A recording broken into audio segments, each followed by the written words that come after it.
Olá, pessoal, sejam todos muito bem-vindos e bem-vindas aqui no canal da Criar BIM. Na sequência dos nossos trabalhos, hoje a gente está falando do Papo BIM com a entidade. Hoje a gente trouxe o engenheiro Carlos Alexandre Jorge, presidente da Abracip MG. Carlos, muito obrigado por você estar presente, agradeço muito. Gostaria que você se apresentasse, se você apresentasse a Abracip e falasse um pouco do papel da associação. Bom dia. Em primeiro lugar, eu gostaria de agradecer a Carla e a Patrícia Macedo, essa duplinha aí que tem revolucionado e expandido aí o conhecimento sobre o BIM aqui em nosso mercado. E falando rapidamente sobre mim, eu sou engenheiro eletricista, formado em 1989 pela UFMG, e também engenheiro civil, formado em 1993 na Faculdade de Engenharia da FUMEC. Trabalho desde 1990 com desenvolvimento de projetos de sistemas prediais. Eu sou um associado da Abracip, que é a Associação Brasileira de Sistemas Prediais, de Engenharia de Sistemas Prediais, desde 2003, desde a fundação, e hoje eu ocupo a cadeira de presidente da Regional Minas Gerais. Fala para a gente aqui, Carlos, qual que é o papel da Abracip, né? O que a Abracip é, para as pessoas entenderem qual que é o perfil do associado da associação. Bom, a Abracip, ela é uma associação de empresas de engenharia que desenvolve atividades em sistemas prediais e foi fundada em Minas Gerais. Ela começou suas atividades em 2001, 2002 e ela se registrou oficialmente em 2003. Conta com hoje aproximadamente 24, 25 empresas associadas e o propósito maior da Abracip é a capacitação profissional, a capacitação empresarial das empresas, de seus diretores, de seus colaboradores, e também a valorização dessa atividade no mercado. É uma empresa que procura mostrar não só aos seus clientes, a seus parceiros, a seus associados, questões sobre essa atividade, mas também a jovens, a estudantes, a escolas, como a importância e a necessidade de que essa atividade seja bem desenvolvida aí em nosso mercado. Me fala um pouquinho, Carlos, com relação ao movimento de BIM que está acontecendo no Brasil, né, e depois do decreto aí do governo que obrigou um pouco esse processo, obviamente ele escalonou. Com relação à Abracip, como que a Abracip entende esse movimento? Você pode falar para a gente um pouco sobre isso? Olha, o movimento BIM, pessoalmente, eu tive contato com essa tecnologia aproximadamente há 11, 12 anos atrás, trabalhando em projetos institucionais, quando eu comecei a trabalhar nos projetos da Copa do Mundo e das Olimpíadas. Aí nós tivemos muito contato com empresas europeias e americanas, onde elas já traziam essa tecnologia BIM. E, na época, eu não entendia bem, falei, por que é isso? E eu enxergava aquilo como uma nova ferramenta que trazia uma condição de visualizar e desenvolver projetos numa plataforma 3D, mas, à medida que o tempo foi passando e a gente foi tendo mais contato, nós vimos que ele era muito além de uma ferramenta de fazer projetos tridimensionais. O BIM, ele se mostrou uma tecnologia muito adequada para planejamento de obras, para acompanhamento de orçamentos, para tomada de decisões sobre diversas soluções a serem implementadas, né, em cada empreendimento, porque ele pode, em tempo real, te dar informações visuais, informações tecnológicas, informações sobre custos. Então, à medida que o BIM foi mostrando o seu valor, ele veio sendo exigido, em um primeiro momento exigido pelo mercado, e, em paralelo, ele veio sendo adotado pelas empresas de arquitetura e de engenharia para elaboração de projetos, de estudos aí para esses empreendimentos. A adoção disso como obrigatória ou mandatória pelas entidades públicas, eu vejo isso como saudável. Em um primeiro momento, essa imposição, né, de utilizar o BIM como ferramenta de desenvolvimento de projeto, eu vejo muito como uma necessidade de ter orçamentos mais precisos. As entidades governamentais, visando evitar problemas de aditivos em obra, aditivos de custos, ou mesmo aditivos de prazo, de soluções imprevistas, que provocam variações aí no orçamento, variações no custo, elas estão exigindo que os projetos sejam feitos em BIM. Isso é saudável, é uma prática boa, mas ainda não é só esse o benefício da tecnologia, né? A tecnologia ela permite outros ganhos, além de orçamentos precisos. Mas é um movimento sem volta. Eu comecei a trabalhar no início da minha carreira, eu fazia projeto no papel. Depois eu passei a desenvolver projetos com ferramentas 3D, usando o CAD e outros aí, e agora o BIM, ele quebra totalmente essa sequência. A gente deixa de trabalhar com linhas, com círculos, com elementos geométricos, e a gente passa a projetar usando diretamente os elementos que vão ser aplicados em obra, ou seja, a gente não coloca mais quadradinhos e triangulinhos, a gente coloca tomadas, a gente coloca portas, a gente coloca alvenarias, blocos de tijolo. Então, é uma lógica bem diferente, e eu acho que ela é saudável, e o que eu vejo os projetos em 2D, apesar de ainda serem numerosos, esse desenvolvimento será cada vez menor. À medida que os jovens e os profissionais vão se capacitando e aprendendo a trabalhar bem com essa nova ferramenta, a outra vai sendo esquecida, vai sendo abandonada mesmo, e o BIM vai se adotando como uma ferramenta padrão de mercado. Você falou isso em relação ao seu escritório. Em relação à associação, você acha como que os outros escritórios da associação estão trabalhando nessa questão? Vocês têm um comitê de estudo, alguma coisa nesse sentido? Em termos associativos, você tem esse panorâmico? Como que a associação está vendo isso? O que a gente vê é que algumas empresas associadas, pelo posicionamento delas de mercado, pelas demandas que elas já tiveram até o momento, elas avançaram bastante, algumas outras avançaram menos, em função até do tipo de projeto, do tipo de trabalho que cada uma desenvolve, mas quem atua muito na construção civil, atua muito em empreendimentos, aí, torres residenciais, corporativas, esse mercado já está bem mais avançado no uso da tecnologia. Então, apesar de haver essa variação entre os associados, todos eles já estão se movendo ou já se moveram para capacitar os seus colaboradores e a sua infraestrutura para o trabalho com BIM. Então, é um movimento natural. Não estão todos na mesma velocidade, mas estão todos aí no mesmo sentido, no mesmo rumo. E em relação à associação, a Abracip tem feito ou tem alguma programação de uma ação conjunta, quer seja para aquisição de softwares, quer seja para promover treinamentos? Existe alguma coisa da Abracip nesse sentido? Sim. Desde gestões anteriores, a Abracip já criou comitês internos de estudo de BIM, onde foram obtidas informações diversas para orientar as empresas sobre a implantação do BIM, informações do tipo qual é a plataforma, qual é o software mais adequado, como capacitar os colaboradores, quanto que custa as licenças de software em função do fornecedor. Então, uma das primeiras...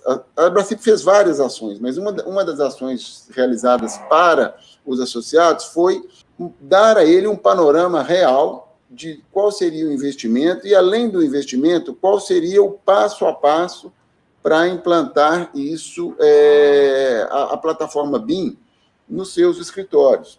Outras atividades de fomento ou de disseminação do uso dessa ferramenta feitas pela Abracip é participação junto com o Sebrae, junto com o Sebim, aí, da Carla, na organização do seminário BIM, que já estamos indo para o 3º seminário BIM. A Abracip foi uma das organizações que criou esse seminário, né, na gestão passada, quando a Carla estava presente lá, e esse a gente considera uma iniciativa muito boa, porque conseguimos... Belo Horizonte, no BIM, eu acho que o seminário BIM, realizado lá no Sebrae em 2018 e 2019, ele foi um marco, porque eu acredito que, a partir daqueles seminários, o recado para o nosso mercado aqui ele foi outro, ele disseminou, e muitas pessoas que ainda tinham dúvidas ou mesmo inseguranças sobre o uso dessa ferramenta, elas passaram a ter mais informações e se mover nessa direção. Então, a participação da Abracip na organização de seminários, de divulgação, de disseminação e até mesmo de educação sobre o uso dessa plataforma, também é um feito, né? É uma atividade que a gente considera importante termos participado. Carlos, em relação a dificuldades e desafios para a implementação, você pode falar um pouquinho para a gente, aí, para o pessoal que está nos acompanhando, quais foram as maiores dificuldades, os maiores desafios, ou quais são, né? Porque não foram, isso é dinâmico, né? Como a gente bem sabe. Você podia falar para a gente aí, mais ou menos, o que você enxerga isso como associação, ou mesmo como empresário, né? Como que como foi vencer e como está sendo vencer essas dificuldades e desafios para essa implementação? Ô, Carla, olha, os desafios são muitos, né? Porque vamos pegar o caso da maior parte das empresas associadas, que são empresas que já vieram de um mercado 2D. Algumas delas vieram ainda do mercado, como é o meu caso, do mercado do papel. Então, as empresas, depois que elas foram para o 2D, e os diretores, elas vão desenvolvendo técnicas, vão criando rotinas e aumentando bastante a produtividade e a capacidade de trabalhar em uma ferramenta. É muito comum a gente se sentir confortável. Você está num momento produtivo, você está com uma ferramenta que está te atendendo bem, mas aí bate um vento e fala assim, pô, esse negócio que você está fazendo não é tão bom não, tem o melhor. E, literalmente, você tem que sair de uma posição confortável, de uma posição onde você domina a técnica, onde você e seus colaboradores estão com uma infraestrutura, os computadores, os softwares e o conhecimento das pessoas totalmente adaptado a uma forma de trabalho, mas aquilo se dissolve. Aparece uma ferramenta melhor. Então, essa é a primeira dificuldade. A primeira dificuldade é você enxergar, acreditar e sair da sua cadeira e ir para uma outra. É uma dificuldade humana. E essa dificuldade, ela começa com os diretores, às vezes com os engenheiros responsáveis técnicos de cada empresa, e em alguns casos, quando esses profissionais, quando essas pessoas se movimentam e mudam, e tentam mudar a sua forma de trabalhar, elas enfrentam, às vezes, dificuldades internas. E depois que a maior parte das empresas, eu particularmente comecei a até comentar sobre o BIM na Abracip em 2011, 12, eu via que eu estava num ambiente que não tinha mais o 2D, eu falei, pô, esse negócio já chegou. E quando eu vinha na associação, as pessoas falavam, não, isso vai demorar. Eu falei, pô, mas já chegou ou vai demorar? Eu acho que já chegou. Aí, logo em seguida, veio uma crise econômica muito grande. No final de 2014, 2015, 2016, essa crise ela reduziu a velocidade de implantação do BIM. Ainda naquela época, né, ainda era mais caro, tinha menos profissionais, as ferramentas eram mais, os softwares, as licenças eram mais caras. Então, desenvolver um projeto em BIM ainda tinha um custo maior, e os empreendedores, ou mesmo órgãos públicos, eles não estavam dispostos a pagar esse custo adicional. Por quê? Porque eles ainda não enxergavam ou não tinham ainda a certeza do ganho em seus empreendimentos. Então, principalmente aqui em Belo Horizonte, eu vejo que em outros mercados e fora do Brasil, o BIM já estava muito avançado, já tinha sido tornado em alguns países uma plataforma padrão, onde que todos já trabalham nele, mas isso retardou bastante a disseminação disso em nosso mercado, né? Eu estou falando aí do nosso primeiro seminário BIM em Belo Horizonte em 2018. Então, olha o tempo que nós ficamos olhando para atividades, para os profissionais que estavam fora. Ou seja, do meu primeiro contato com o BIM, em 2008, 2009 até 2018, foram 10 anos. E o nosso mercado, houve movimentos individuais de vários escritórios de engenharia, de arquitetura, mas não foi um movimento do mercado.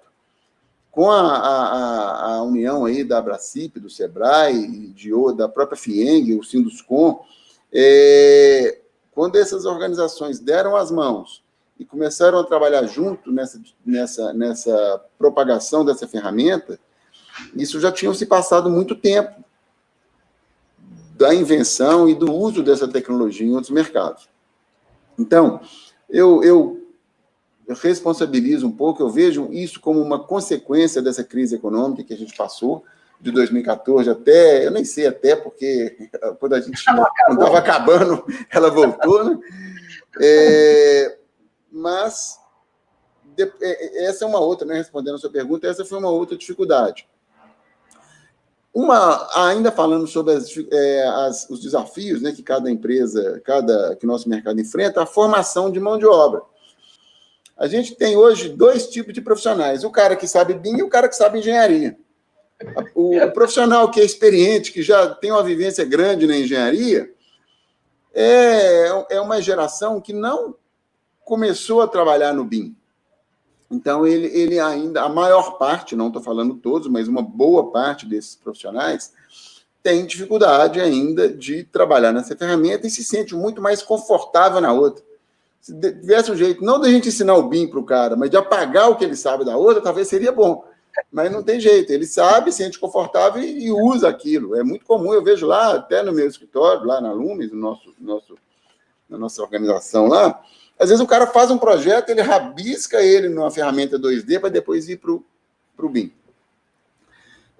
Então, essa mudança e essa capacitação das pessoas é um desafio.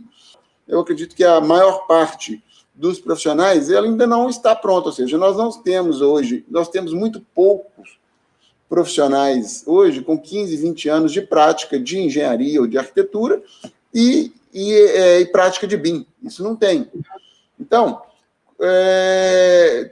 nós temos um colega lá na associação, ele é um engenheiro muito experiente, já tem mais de 40 anos de mercado, e nas primeiras discussões, lá em 2012, ele falava comigo o seguinte, o BIM vai demorar, e eu acredito muito ainda na experiência do engenheiro, ela vale mais do que a ferramenta, ou seja, o que ele me dizia é que o mercado ainda privilegiava, naquele momento, um engenheiro mais experiente contra um menos experiente com o uso de uma ferramenta melhor. Eu brinquei com ele, né? Eu vou até citar o nome dele, foi o Fernando Cordeiro da Tese. Eu falei, Fernando, eu concordo com você, mas eu tenho dúvida se você precisar de colocar num veículo, né, para dirigir com produtividade, você vai escolher um velhinho no Fusquinha ou um jovem inexperiente numa BMW. Então, nós estamos nesse momento. Agora, quando que nós vamos ter senhores experientes, profissionais experientes dirigindo BMW? Que é o caso do BIM. É esse momento que a gente está vivendo aí com o BIM. Uma coisa muito positiva é que o jovem ou o profissional, né, nem precisa ser jovem, que já inicia suas atividades com o BIM, o ganho de aprendizado dele, de engenharia, é muito grande, é muito mais rápido. É muito mais fácil você enxergar interferências de um sistema que você esteja projetando, vamos supor que você é um projetista de elétrica ou de ar-condicionado. Você enxergar como que seu sistema interfere e tromba e precisa de ser desviado ou harmonizado com um sistema de combate a incêndio ou com um sistema estrutural, usando a ferramenta BIM, do que usando uma ferramenta 2D. E, mais do que isso, você pode, se seu sistema estiver parametrizado, dar a um jovem ou a um profissional, seja ele jovem ou experiente, a visão em tempo real de quanto que está custando aquele projeto que ele está fazendo. Ele vai fazendo o projeto, vai desenvolvendo, e eu falei, mas quanto que esse negócio vai dar? Está dentro do custo, está dentro do orçamento, não está, eu vou ter que mudar. Então, a curva de aprendizado é muito grande. Então, o BIM tem passado, né, aqui na onde que a Abracip atua, na Abracip Minas Gerais, por essas dificuldades, essas resistências na implementação, mas à medida que ele vai sendo utilizado, as organizações, as pessoas enxergam isso como ganho. Todos esses ganhos começam a ser claramente observados e a gente acredita que ele não volta mais. Hoje, né, agora 2020, nós estamos passando por um momento interessante, porque após vários investimentos de aquisição de software, de melhoria de máquinas, de melhoria de internet dentro do escritório, isso não só da onde eu atuo, né, mas como várias outras empresas associadas, nós tivemos que colocar todo mundo em home office. Aí, a primeira ideia foi o colaborador trabalhar na casa dele, usando uma máquina que ele tem em casa, e acessar a máquina que ele está no escritório através de uma VPN. Mas aí o BIM, por trabalhar com várias ferramentas gráficas, a internet começou a não suportar. Então, você colocou mais um degrau na internet, né?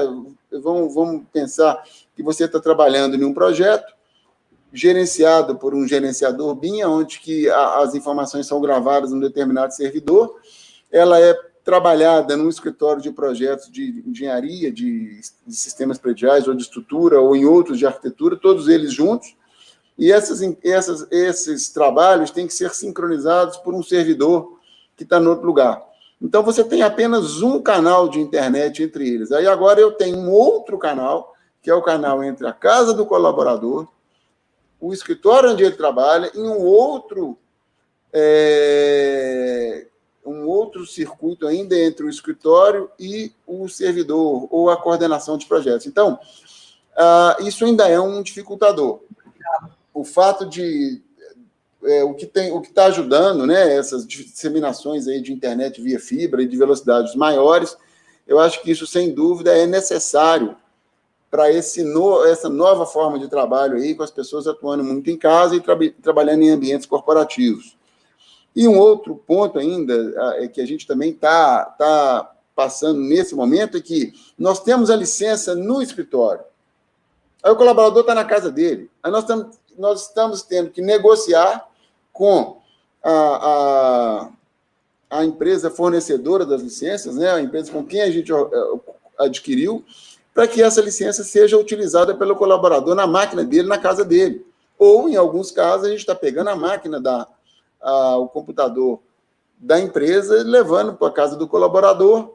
Então, isso é um dificultador, é um problema que essa mudança, eu vou usar o termo aí, para o teletrabalho, para o trabalho remoto, ela provocou de uma vez. Né? Nós tivemos aí uma semana para resolver questões como essa. Nós tivemos um colaborador, foi para casa, chegou lá e não podia trabalhar, porque ele não tinha licença, ele não tinha o código estava no escritório, ele tentava acessar a máquina dele lá, a internet era lenta, ele não conseguia abrir, visualizar na casa dele as imagens que eram abertas lá no escritório, e pronto, como é que a gente fez? Aí os desafios mudaram, né? Apareceram outros. Mas eu considero isso, assim, como degraus, como pequenos obstáculos a serem vencidos. Não é isso que vai travar o uso da ferramenta, mas não sei se quem está nos escutando agora já está passando por isso, mas é uma questão também aí do momento aí do isolamento. É interessante a sua colocação, porque a gente estava num andamento, né? Aí veio a crise anterior, que para mim ela chegou forte em 2017, né? Então ela estava lá vigente. Depois, na hora que a gente começou a reagir, saindo desse momento da crise, é o que você diz, ela não acabou, mas ela estava diminuindo. A gente imediatamente veio com essa pandemia que criamos novos procedimentos, e é muito claro, né? É a máquina em outro lugar, com outras licenças, aí a gente começa a verificar outras dificuldades que a gente já não tinha naquele momento e passou a ter. E aí os desafios vão aumentando, né? Mas se a gente falou de desafios e dificuldades, vamos falar um pouco dos benefícios, né, Carlos? Você que já trabalha um pouco com o BIM, já entende isso, que alguns associados também, além do ganho de aprendizado, igual você colocou, é muito mais fácil para aquele recém-chegado no mercado, que já trabalha com a metodologia BIM, enxergar a construção virtual, do que antes ensinar isso num papel, colocando uma linha em cima da outra, e ele ter essa visão tridimensional. Mas, em termos de benefícios, além da questão do orçamento que você colocou para a gente, até quando você estava lá trabalhando na época da Olimpíada, quais são os outros benefícios que você enxerga na implementação do BIM? Além, né, não vou falar mais sobre a questão do orçamento e nem do planejamento, que eu acho que o BIM, né, ele traz muitas vantagens aí. Falar um pouquinho de planejamento, você consegue fasear o processo construtivo, o processo até de operação do empreendimento, o BIM te dá esse recurso. Então, o orçamento e o planejamento são ganhos muito grandes. Mas tem outra coisa muito interessante que, muitas vezes, um empreendedor, vamos pegar um caso que a gente está fazendo, é um hospital. O dono do hospital é médico. A facilidade para ele entender como que o hospital dele vai ficar, como que vai ser um ambiente técnico, seja um quarto de internação, seja uma sala de cirurgia, seja uma sala de procedimentos, hoje é total, porque o BIM gera uma linguagem universal, que são imagens tridimensionais que qualquer pessoa entende. Você não precisa mais de sentar e explicar para o cara que aquele quadradinho ali é uma tomada, que aquele outra bolinha ali é um ponto de água, ou que aquele outro retângulo é uma cama. O cara vê.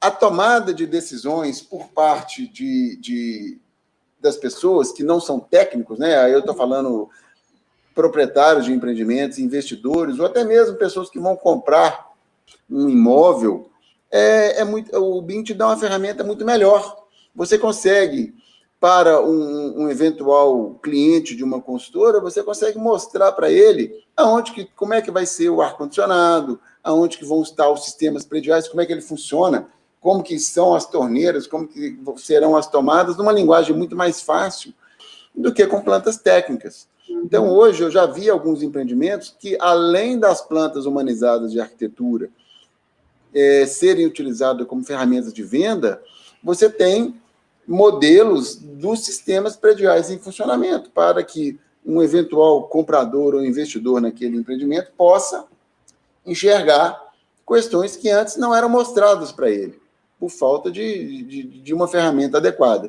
Esse ganho de facilidade de visualização, ele leva a decisões mais maduras por parte, muitas vezes, de investidores, que o cara consegue enxergar, a pessoa consegue enxergar aquilo que ele está decidindo de uma forma muito mais clara, e a chance de voltar atrás depois é menor e gerar retrabalhos. Então, o BIM também ele tem ele sendo aplicado e o trabalho sendo desenvolvido dentro de um faseamento adequado, ele volta menos. O processo de elaboração do projeto, ele implica em menos retrabalho, em menos perda de produtos prontos.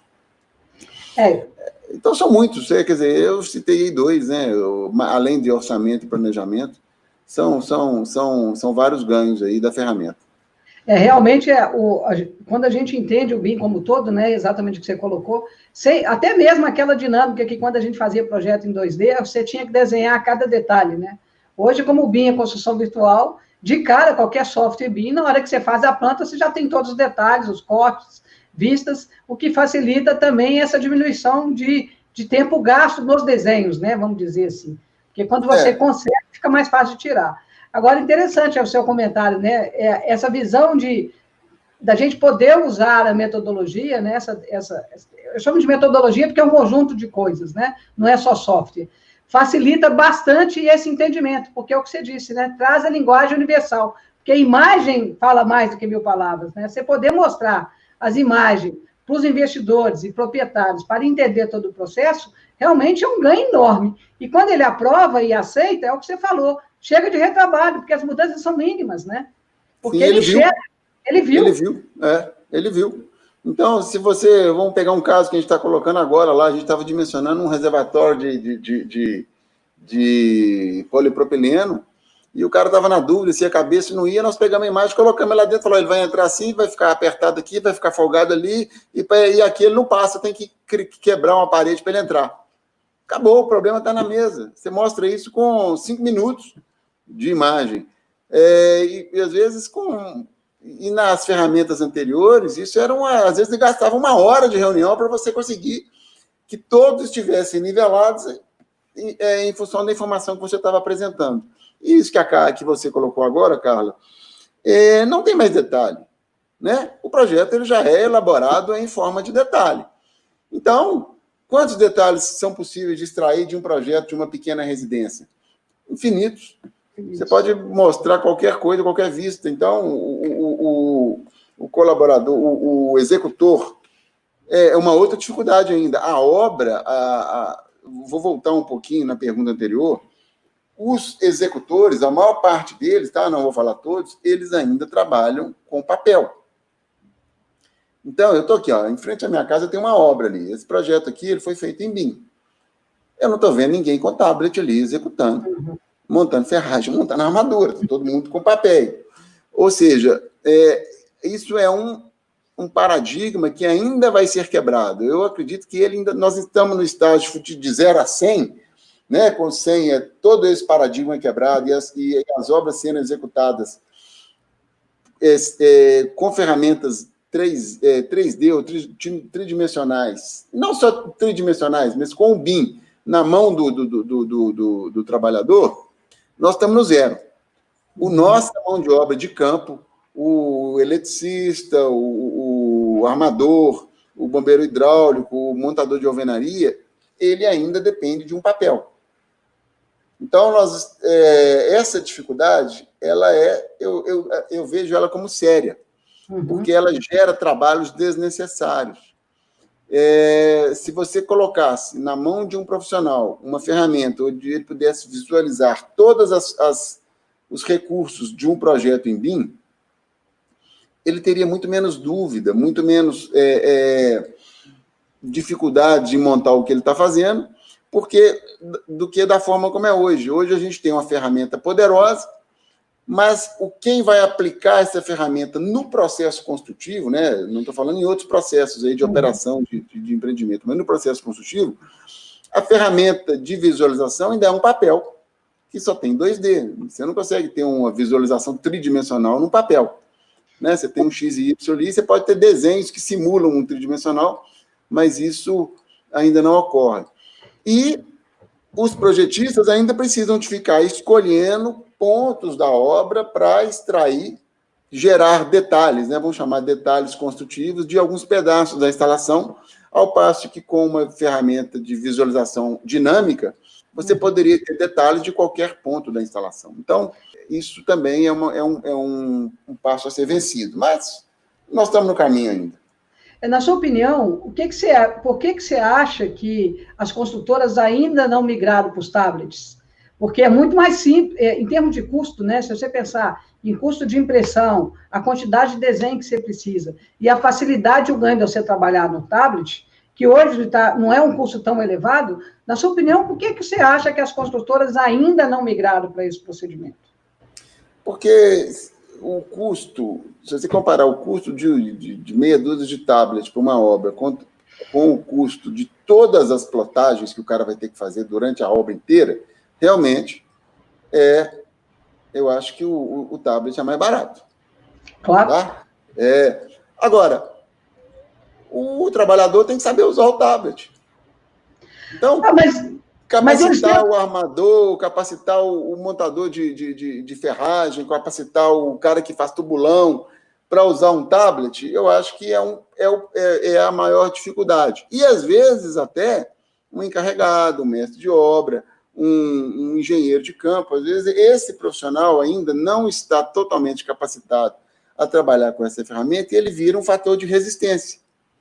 Mas, Carlos, todos eles não têm um smartphone? Sim, eu concordo, Carla. A lógica, ela favorece ao uso dessa ferramenta. Mas existem resistências humanas.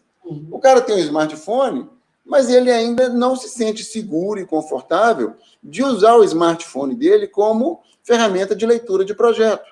Ele quer um papel. Vão pegar ainda nos órgãos públicos. A gente vê vários... Isso acontece comigo no meu dia a dia. A gente desenvolve para órgãos públicos projetos em BIM, que depois que o projeto é concluído, eu tenho que imprimir esse projeto em papel, assinar a caneta e entregar. Isso é brincadeira. Aí já são questões de legislação, né? Várias questões aí que eu não vou colocar esses pedidos como injustificados, mas isso acontece. E o que é feito? E o que é, muitas vezes, disponibilizado em um processo licitatório de um projeto feito em BIM? As plantas em PDF. Então, são muitos conceitos que ainda têm que ser amadurecidos, né? um dos colegas nossos aí de associação, que já teve num seminário BIM em 2018, ele falou uma coisa que eu vou repetir aqui, e que a gente já vivia na época. Qual é o sentido de entregar documentos em PDF de um projeto feito em BIM? Se eu perguntar isso, eu estou perguntando isso aqui, um monte de gestores, de construtores vão me encher aqui de justificativas. Uhum. Mas eu acho que são hábitos. É igual lá o cara lá do Fusquinha, pô, eu quero ter um carro com câmbio, porque eu sei qual é a marcha que eu estou usando na hora, não é o carro que escolhe. Então, é com câmbio manual, né? Então, são resistências, Carla. Eu acho que são resistências aí, resistências das pessoas. À medida que uma ou outra equipe de obra, equipe de montagem, começar a utilizar ferramentas eletrônicas ao invés de papel no processo executivo e aquilo der resultado e aquilo for produtivo, outras pessoas, outras equipes vão vendo, vão aprendendo e aquilo vai se tornando uma ferramenta mais utilizada. Não é de uma vez, isso é um processo que ele está iniciando ainda, eu considero que ele está muito no começo, mas uma hora ele se estabelece. Tá? Vamos falar, nós temos... Quantos anos começou o primeiro BIM? E eu trabalho pelo menos há mais de 12 anos, né? Então, 12 anos. Então, vamos pôr 20 anos, que começou isso nos escritórios lá americanos, né? Nas empresas de software. 30 anos, então, nós estamos há 20 anos de uma ferramenta que não há argumentação para que não seja usada, se você usar a lógica pura. E ainda hoje se discute se ela deve ser usada ou não. Não. E isso realmente é muito complicado, né? Porque a frase é essa, não tem sentido, né? Mas é mudança de cultura, é treinamento, as construtoras têm que começar a implementar, dar treinamento para o seu pessoal de campo, para que eles possam migrar, né? E só, é o que você falou, isso usa, é costume, só na hora que você experimenta e vê que é bom, não tem sentido voltar, né? E aí isso demanda tempo. É cultural, é igual, vamos fazer um paralelo aqui, é igual o uso de máscara. Pô, há um ano atrás, quem falava que todo mundo hoje ia sair na rua de máscara? Né? Aí o cara fala assim, eu não consigo respirar de máscara. Pô, mas você já viu alguém que morreu porque não consegue respirar de máscara? Está todo mundo pondo máscara. Então, essas dificuldades aí, a necessidade, ela nos leva ela nos move para uma nova forma de viver, uma nova forma de trabalhar. O BIM, ele torna os profissionais mais produtivos. Um profissional, hoje, ele faz o projeto, a lista de materiais, e às vezes o orçamento, tudo é feito por um profissional só, trabalhando em um ambiente bem parametrizado. Então, se você investe, se você cria um banco de dados adequado, se você cria ferramentas bem parametrizadas, a produtividade do seu profissional, ela passa a ser alta. Então, durante algum tempo, esse profissional se diferencia, porque ele está num ambiente favorável. Mas, rapidamente, este ambiente passa a ser o padrão de mercado. Claro. E aí, todos passam a ser exigidos, e isso já aconteceu, a gente está vendo aí, né, pelos valores, pelos preços praticados pelo mercado, todos passam a ser exigidos a ter a mesma produtividade daquele profissional que, há algum tempo atrás, era referência. No processo produtivo, vai ser a mesma coisa. Vão aparecer profissionais mais produtivos, vamos falar isso aí no sentido prático, executando atividades, usando ferramentas eletrônicas, ferramentas melhores, ferramentas de áudio e vídeo, o cara vai estar lá com um tablet, um fone de ouvido, vendo um videozinho explicando como que ele monta cada coisa, o cara não vai perguntar a ninguém, vai fazer, e se ele tiver dúvida por ali mesmo, ele conversa com o projetista e faz, resolve. Aí esse cara vai ser mais produtivo. Verdade. Rapidamente o mercado vai, não, eu quero todo mundo igual ele. Claro. Eu não quero encontrar o cara que está no papelzinho e fica telefonando para o gerente dele para perguntar dúvida. Eu quero o cara que já vai lá e resolve. Então, esse profissional passa a ser o padrão. Aí os outros começam a correr atrás. Então, eu acho que é por aí, né? Que é uma tendência, né? As coisas já estão começando a acontecer e é só ação de acostumar.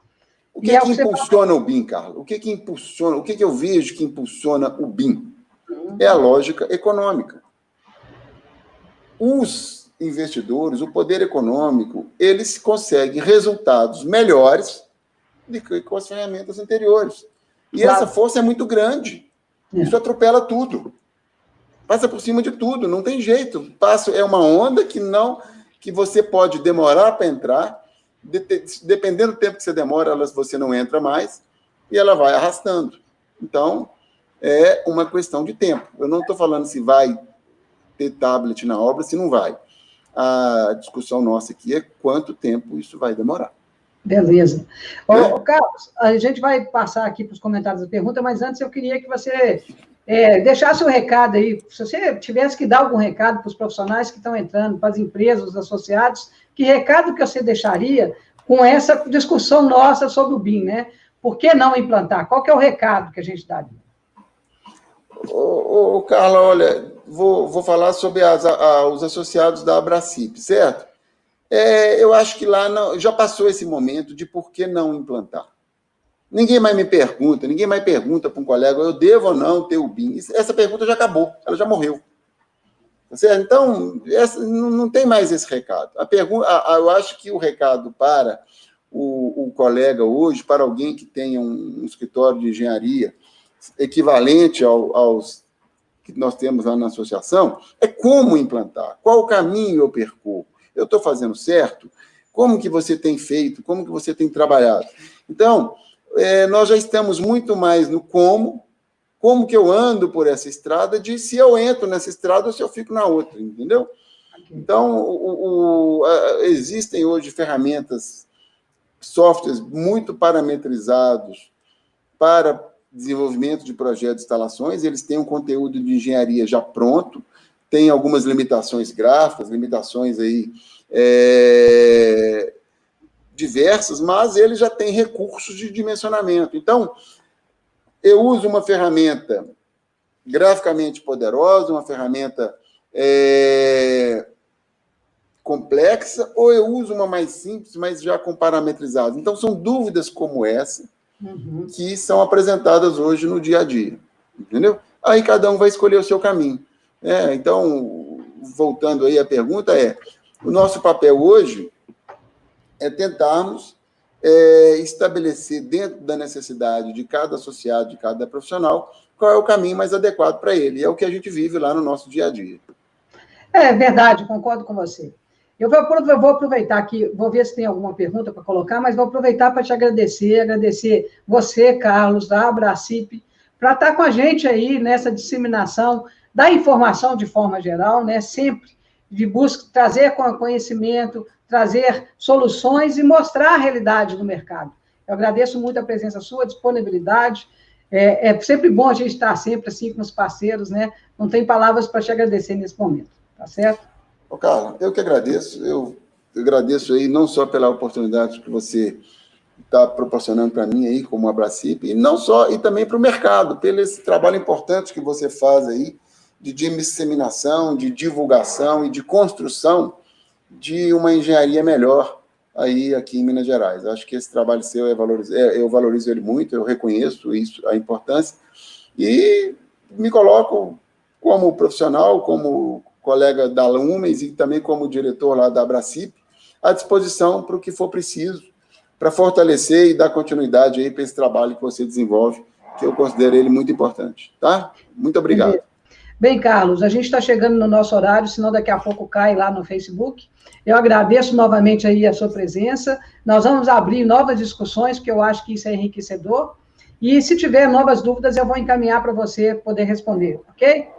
Ok, Carla, obrigado. Pode continuar contando com a gente aqui.